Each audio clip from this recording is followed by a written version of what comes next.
શ્રી ગણેશાય નમઃ. મિત્રો, આપ જોઈ રહ્યા છો યુટ્યુબ આપણી ચેનલ આવો સત્સંગમાં આપ સૌનું સ્વાગત છે. મિત્રો, આજે છે સટતિલા એકાદશી અને મકર સંક્રાંતિનો શુભ સંયોગ. આજના દિવસે આપણે આ વિડીયોમાં સાંભળવાના છીએ સૂર્ય ઉપાસના કરીને ભગવાન નારાયણને પ્રિય એવી એકાદશીની કથા, સટતિલા એકાદશીની વ્રત કથા.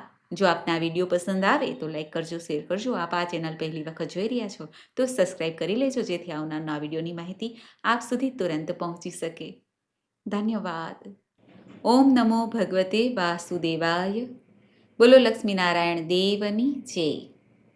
મિત્રો, એકાદશી એટલે 11, જે મહિનામાં 2 વખત આવે છે, સુદ પક્ષ અને વદ પક્ષમાં. બંને એકાદશીનું મહત્વ ઘણું છે.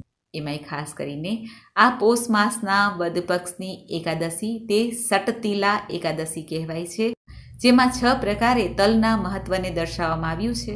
ત્યારે આપણે તલનું સેવન કરીએ છીએ, જેનાથી આરોગ્ય પ્રદાન થાય છે. તલનું દાન કરાય છે, તલથી હોમ હવન થાય છે, તલથી ભગવાનની પૂજા થાય છે, તલનો ભોગ સમર્પિત થાય છે અને તલવાળા જળથી સૂર્યનારાયણ દેવને અર્ધ્ય પણ અપાય છે. તલનું મહત્વ એટલા માટે પણ છે કે તલ ઘણા પવિત્ર છે. આપણે કોઈ પણ પિતૃ કાર્ય કરીએ ત્યારે પણ તલનો ઉપયોગ થાય છે. કાળા તલ, સફેદ તલ બંને જ પવિત્ર છે અને આરોગ્યપ્રદ છે. આજે ભગવાન વિષ્ણુની ખાસ પૂજા થાય છે અને ધૂપ, દીપ, નૈવેદ્ય આદિથી ભગવાનનું પૂજન કરવું જોઈએ. આજના દિવસે વ્રત ઉપવાસ પણ રાખવાનું વિધાન છે. જો શરીર સ્વાસ્થ્ય સારું હોય તો ઉપવાસ કરી શકાય છે. તુલસી માતાજીની પૂજા કરવી, દીપદાન કરવું, મંદિરોમાં જઈને અથવા શુભ તીર્થોમાં જઈને પણ દીપદાન કરી શકાય છે.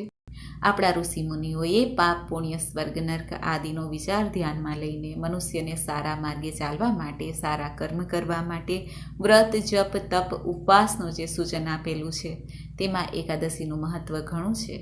માટે આજે જે કાંઈ આપણે શુભ કાર્ય કરીશું, પ્રભુ સ્મરણ કરીશું, ભક્તિ કરીશું, દાન પુણ્ય કરીશું, તેનું 1000 ગણું પુણ્ય પ્રાપ્ત થશે. આજના દિવસે એકાદશીનું મહાત્મય દર્શાવતી કથા પણ સાંભળવી જોઈએ, જે ભગવાન શ્રી કૃષ્ણએ નારદજીને સંભળાવી છે.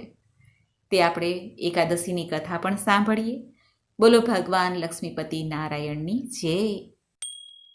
એક વખત દાલભ્ય ઋષિએ બ્રાહ્મણોને ઉદ્દેશીને કહ્યું, હે સંતો, આ લોકમાં જન્મ પામેલા જે પ્રાણીઓ બ્રહ્મ હત્યા વગેરે બીજા અનેક પ્રકારના પાપ કરે છે, પરદ્રવ્યનું હરણ કરે છે, બીજાના દુઃખથી પ્રસન્ન થાય છે, તે લોકો નરકમાં કેમ પડતા નથી?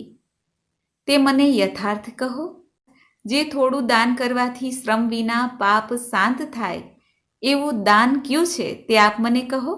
ત્યારે પુલત્સ્ય ઋષિ દાલભ્ય ઋષિને કહે છે કે હે મહાભાગ, તમે ઘણો ઉત્તમ પ્રશ્ન કર્યો છે. આનો ઉત્તર અત્યંત દુર્લભ છે અને અત્યંત ગુપ્ત પણ. બ્રહ્માજીએ, ભગવાન વિષ્ણુએ કે ઇન્દ્રદેવે પણ આ વાત કોઈ પાસે કહી નથી અને હું તમારા પૂછવાથી કહું છું.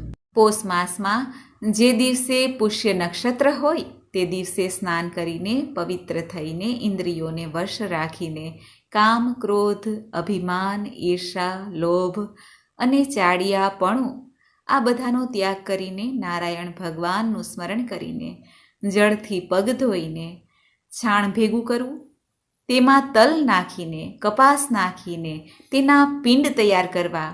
પછી જ્યારે પોષ માસના કૃષ્ણ પક્ષમાં પૂર્વષાઢા કે મૂળ નક્ષત્ર હોય, આ જે પિંડ બનાવ્યા છે છાણના, તેનો હોમ કરીને 108 આહુતિ ભગવાન નારાયણના નામની આપવી. એકાદશીના દિવસે નિયમ લેવો. હવે જેથી પુણ્ય થાય તેવું વિધાન પણ કહું છું, તે સાંભળો.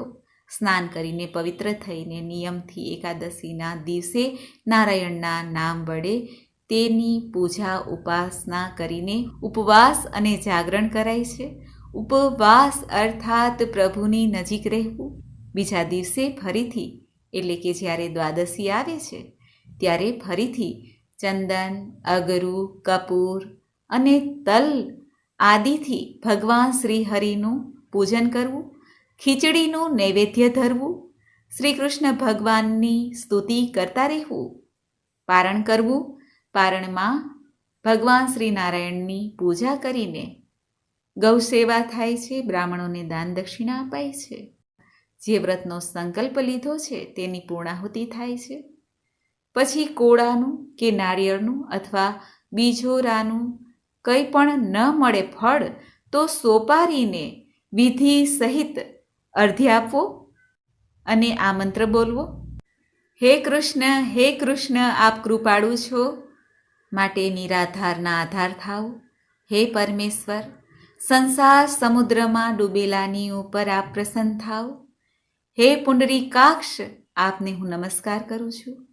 હે વિશ્વનું કલ્યાણ કરનારા, આપને હું નમસ્કાર કરું છું. હે મહાપુરુષ પુરુષોત્તમ, હે પૂર્વજ, આપને હું નમસ્કાર કરું છું. હે જગતપતે, લક્ષ્મીજી સહિત આપ મારા અર્ધ્યને ગ્રહણ કરો. એ મંત્ર ભણીને અર્ધ્ય આપ્યા પછી બ્રાહ્મણની પૂજા કરવી, જળનો ઘડો આપવો, છત્ર આપવું, પહેરવા માટે પગરખા આપવા, દાન વખતે શ્રી કૃષ્ણ મારા પર પ્રસન્ન થાઓ આમ કહીને દાન આપવું. જો શક્તિ હોય તો કાળી ગાય અથવા તિલ પાત્ર બ્રાહ્મણને દાન આપી શકાય છે. જે મનુષ્ય આજે કાળા તલનું દાન કરે છે તે વાવ્યાથી જે ઉત્પન્ન થાય છે તેટલા 1000 વર્ષો સુધી સ્વર્ગમાં પૂજાય છે. તલથી સ્નાન કરવું, શરીરે તલ ચોપડવા, તલનો હોમ કરવો, તલથી યુક્ત જળ પીવું, તલ ખાવા અને તલનું દાન કરવું, આ રીતે 6 પ્રકારે તલનો આજે ઉપયોગ કરવો જોઈએ, જે સર્વ પાપ નાશ કરનાર છે. માટે આ એકાદશીને સટતિલા એકાદશી કહેવાય છે. ઋષિ પુલત્સ્યજી સટતિલા એકાદશીના મહાત્મ્યની કથા કહેતા કહે છે: એક દિવસ નારદ ઋષિ ભગવાન શ્રી કૃષ્ણને કહે છે, હે પ્રભુ, તમને નમસ્કાર છે. આ સટતિલા એકાદશીનું ક્યું પુણ્ય હોય છે અને એની કઈ કથા છે તે કૃપા કરીને કહો. ત્યારે ભગવાન શ્રી કૃષ્ણ નારદજી પ્રતિ બોલે છે કે હે નારદજી, હું તમને આંખે જોયેલી એક સત્ય ઘટના કહું છું, તે ધ્યાનપૂર્વક સાંભળો. પ્રાચીન સમયમાં મૃત્યુલોકમાં એક બ્રાહ્મણી રહેતી હતી. તે સદૈવ આ વ્રત કરતી. એક સમયે તે 1 માસ સુધી વ્રત કરતી રહી. તેનાથી તેનું શરીર અત્યંત દુર્બળ થઈ ગયું. તે અત્યંત બુદ્ધિમાન હતી, છતાં તેણે ક્યારેય દેવતાઓ કે તેમના વ્રતોથી પોતાનું મન અસ્થિર ન કર્યું.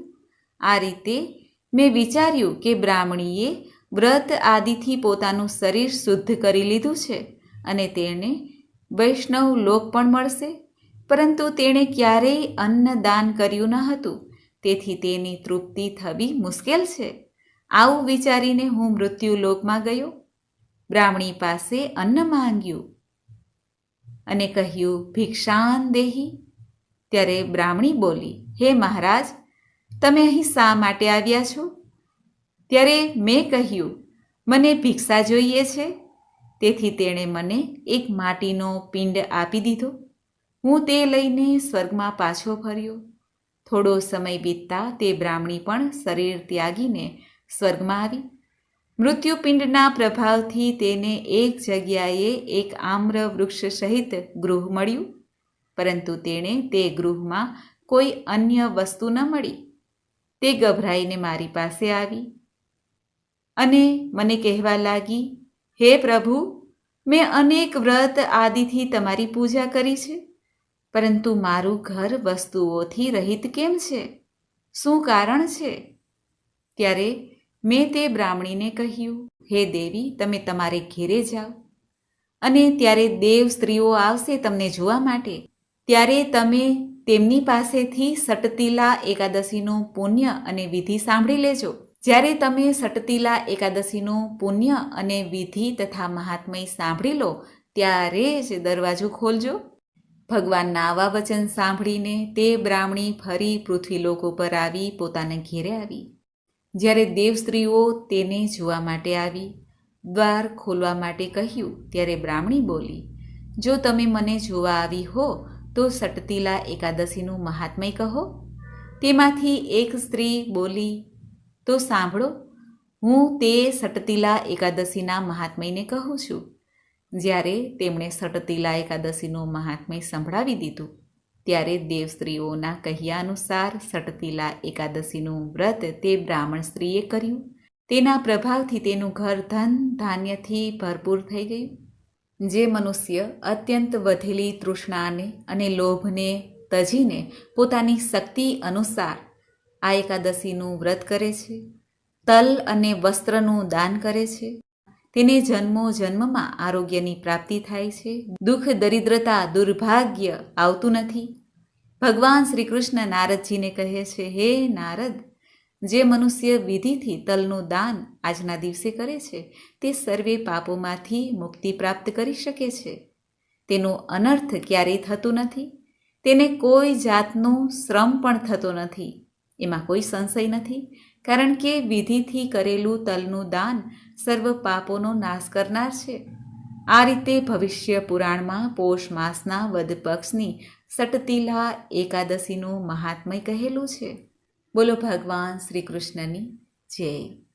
તો મિત્રો, આપણે સાંભળ્યું સટતિલા એકાદશીની વ્રત કથા મહાત્મય. મને આશા છે કે આપને આ વિડીયો જરૂર પસંદ આવ્યો હશે. શાંતાકારમ ભુજગશયનમ પદ્મનાભમ સુરેશમ વિશ્વાધારમ ગગનસદૃશમ મેઘવર્ણ શુભાંગમ લક્ષ્મીકાંતમ કમલનયનમ યોગીભિર્ધ્યાનગમ્યમ વંદે વિષ્ણુ ભવભયહરમ સર્વલોક એકનાથમ. બોલો સર્વે લોકના એકનાથ ભગવાન શ્રી લક્ષ્મીનારાયણ દેવની જય. મને સાંભળવા માટે ધન્યવાદ. આપ સૌને મારા જય શ્રી કૃષ્ણ.